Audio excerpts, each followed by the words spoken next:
At about 11:30 yesterday morning, police and ambulance services were called to Point Connor, which is a secluded bit of the coast between Beachport and Southend, after reports that a boat had capsized and that 3 people were laying on the shore. When police arrived, they found a 59-year-old woman from nearby Millicent. She was taken to hospital and is now in a stable condition. But 2 men, an 82-year-old and a 69-year-old, both also from Millicent, were sadly pronounced dead at the scene.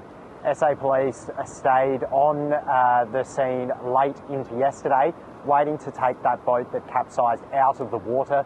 It wasn't too far into the water, but the windy weather and high waves along this part of the coast yesterday made it difficult for police to get in and retrieve that boat. Sam, what were the conditions like yesterday? Well, it is certainly was quite windy yesterday afternoon and is quite windy and rough this morning as well. It was slightly calmer yesterday when the boat was found, but speaking to local fishers in the area, many of them had said that they had stayed away from the water yesterday due to what was expected to be pretty rough conditions out there. So it was fair to say that it was not ideal conditions for boating in the area yesterday. And what's happening in the area this morning?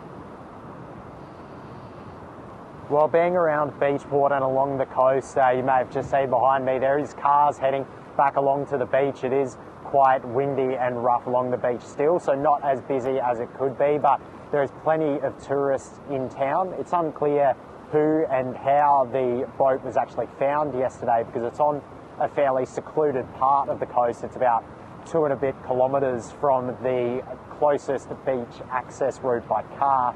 But people were back in the water around Beachport this morning, learn to swim lessons happening.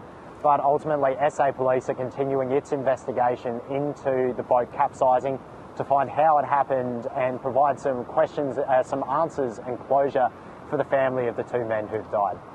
Sam Bradbrook reporting there from Beachport in South Australia. Thank you.